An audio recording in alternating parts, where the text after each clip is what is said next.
Pozdrav svima! Želite prodati nekretninu i imate hrpu dokumenata, međutim niste baš najsigurniji koji to dokument dokazuje da ste baš vi vlasnik svoje nekretnine. Na kojem to papiru piše i kako se zove taj dokument, saznaćete ako pogledate ovaj video do kraja.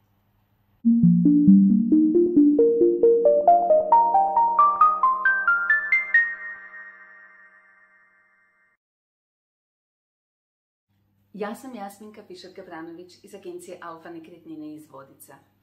Ovlašteni agent za nekretnine, zaljubljenik u lijepe interijere i home staging ekspert. U današnjem videu ćemo govoriti o tome koji dokument dokazuje vlasništvo nad vašom nekretninom. Ako vas zanima ova tema i razne druge teme vezane uz nekretnine, predlažem da se pretplatite na naš YouTube kanal jer ćete čuti puno zanimljivih stvari koje vam nigdje na ovako jednostavan način nisu objašnjene. Odlučili ste prodati svoju nekretninu i u gomili dokumentacije koju imate niste baš najsigurniji kako ćete i gdje ćete pronaći onaj najvažniji dokument koji dokazuje vaše vlasništvo.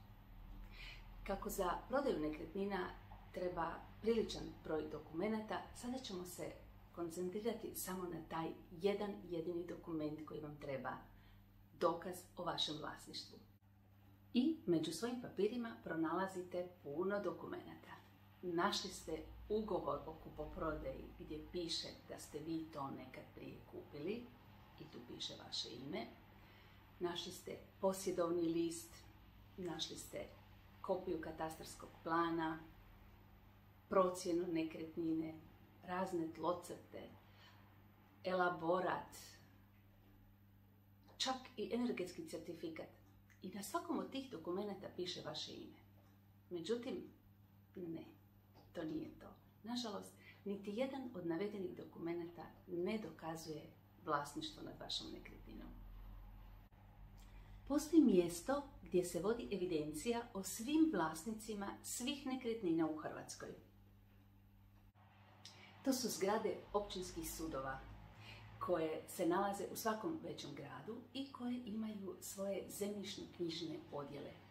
U tim odjelima vode se javne zemljišne knjige. To su mjesta gdje se vodi evidencija o pravnom statusu nekretnina.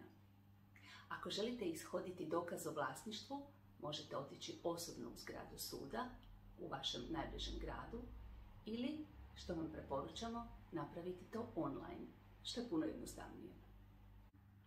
I konačno, kao što za svakog čovjeka postoji papirnati dokument koji dokazuje njegov identitet i znamo da je to osobna iskaznica, tako za svaku nekretninu postoji papirnati dokument koji dokazuje vlasništvo nad njom.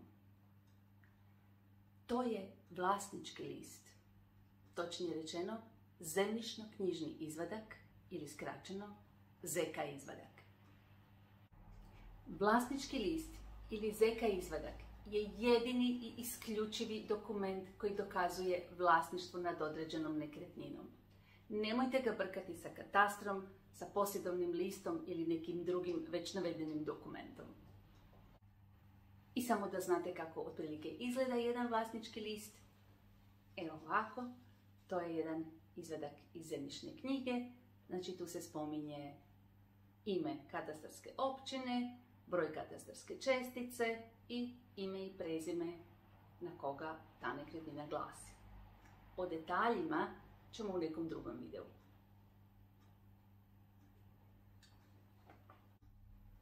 Za sada je važno da zapamtite da ako želite dokazati da ste vi vlasnik određene nekretnine, morate imati ZK izvadak novijeg datuma i na njemu treba pisati vaše ime. Znači, to nam je jedini dokument koji dokazuje vlasništvo i on nam je najvažniji za prodaju nekretnina. O ovoj temi ćemo još puno govoriti, zato vas pozivam da se pretplatite na naš YouTube kanal jer ćete čuti puno zanimljivih stvari vezanih uz nekretnine. Isto tako možete posjetiti naše web stranice alfanekretnine.hr gdje možete možda pronaći svoju idealnu nekretninu ili možete pronaći odgovore na mnoga vaša pitanja u nekom od mojih blogova. Pozdrav svima!